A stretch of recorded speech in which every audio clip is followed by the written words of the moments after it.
ngayon, naritong ika-16 na yugto ng Marco Antonio, itinakda ng kapalaran dito sa mga ginintuang kasaysayan.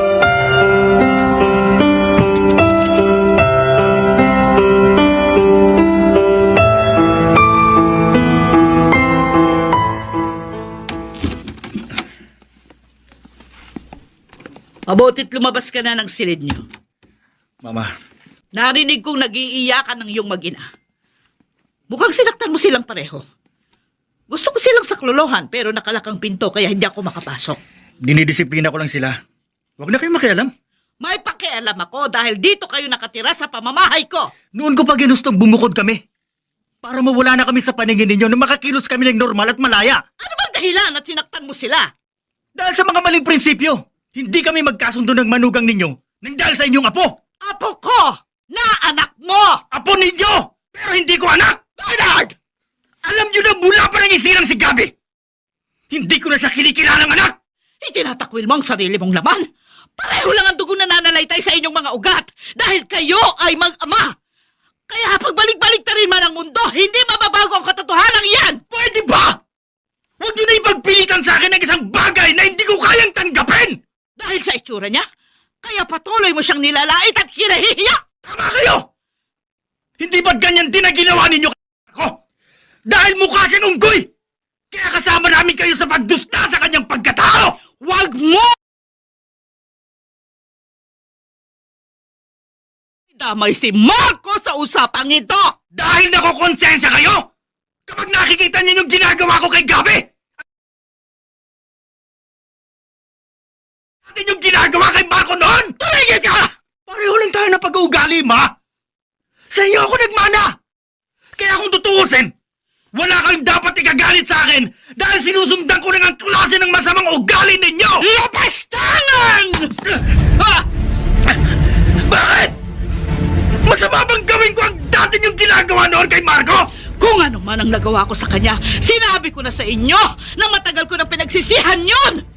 At kung may babalik ko lang ang panahon, mas gugustuhin kong kapiling natin siya ngayon at hindi ko nalalaitin dahil nakita ko wala siyang kasalanan. Pero patuloy nating hinusgahan, inape at nilapastangan ang kanyang pagkatao. At ngayon, Bernard, ngayon, nasasaktan ako sa ginagawa mo kay Gabi. Nakikita ko ang dati kong sarili sa iyo na walang awang dinusta pagkatao ni Marco. Kaya labis-labis ako nagsisisi sa aking nagawa.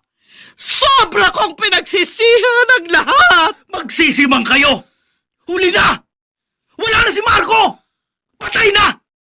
At hindi niya na maririnig ang lahat ng pagsisisi ninyo! Pero ang anak mong si Gabi, buhay pa! Buhay na buhay!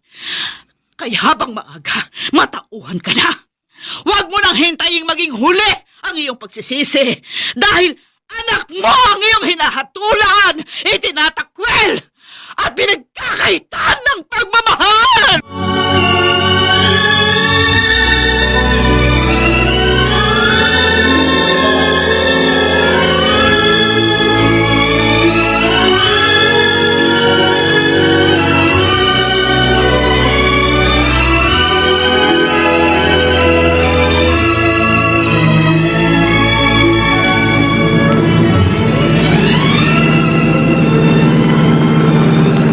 Bossing, masaya ako na nagkaayos na kayo ni Sanya. Ako man, Monching. Sino mag-aakala na sa pagiging mataray, mapagmataas, nagawa niyang magpakumbaba? Ganun talaga ang isang tao. Huwag nating uusgahan ng basta-basta. Dahil magkaminsan, sa kabila ng nagawa niyang masama, may nakatago pa ring pagpapakumbaba at isang malambot na puso. Sa mga ginagawa niyo, kahit gaano katigas ang puso ng isang tao, sigurado ako lalambot. Kasi iba ka eh. Ikaw talaga, Monching. Totoo naman lahat ng sinasabi ko, bossing eh. Kapag ang isang taong may masamang intensyon sa'yo at siya ay pinagdasal mo, umasa kang babaguhin siya ng Panginoon. Walang imposible sa kanya. Kaya huwag ka nang magtaka sa mga ikinikilos ngayon ni Sanya. Tama ka, bossing.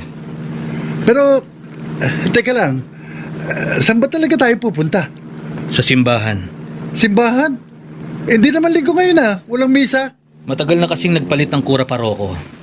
At gusto ko rin makilala siya ng lubusan. Ah, okay. Tuloy, may mahalagang sadya ako sa kanya. Gusto ko magbigay ng donasyon sa simbahan.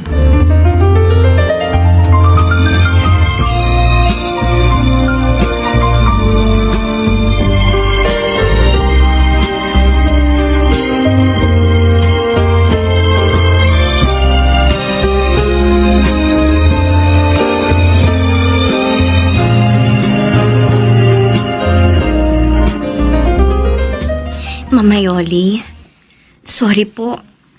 Kung hanggang ngayon patuloy ang hindi magandang pakikitungo ni Bernard sa apo ninyo. Gusto ko siyang magbago ng Milen. Nakakaawa na si Gabi. Tama po kayo. Umaasa pa rin ako na darating ang sandaling magigising siya sa katotohanan. Hintayin natin yon.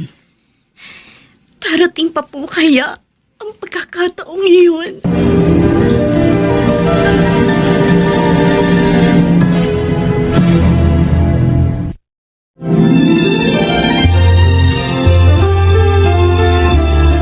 At ngayon, naritong buhay ni Marco Antonio, itinakda ng kapalaran dito sa ating dulang mga ginintuang kasaysayan.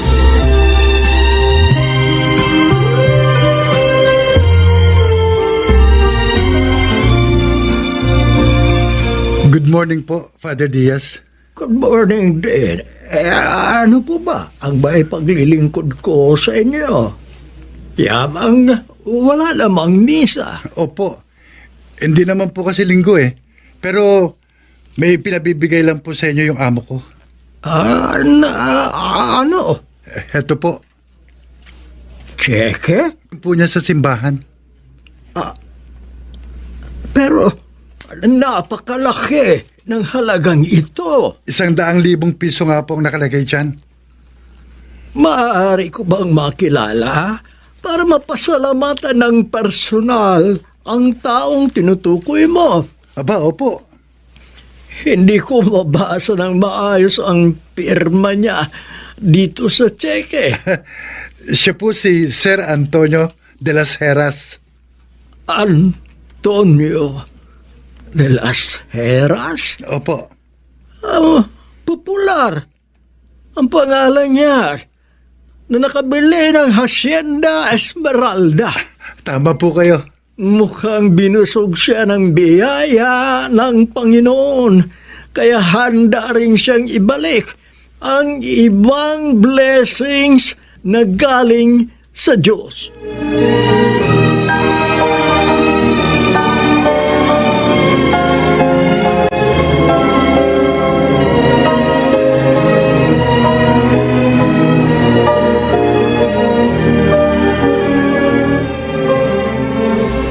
Tama po kayo, Padre Diaz. Hindi po ako pinabayaan ng Diyos. Kaya heto, handa rin po akong tumulong sa kanyang tahanan. Napakalaking bagay ang donasyon na ipinagkaloob mo, Sir Antonio de las Heras. Magagamit po yan sa kung anumang nais niyong iparepair para sa ikagaganda ng simbahan.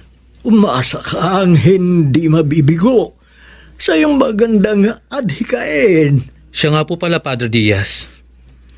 Kung inyo pong mamarapatin, may nais lang po sana akong itanong. Ikalulugod ko makatulong sa kahit papaanong paraan para sa isang may mabuting pusong kagaya mo. Matagal na po ba kayong kura paroko dito? Kasi ilang taon din po akong nawala sa lugar na ito. Medyo matagal na rin. Magsasampung taon na.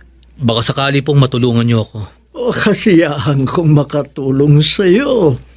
Kilala po ba niyo si Lola Veronica?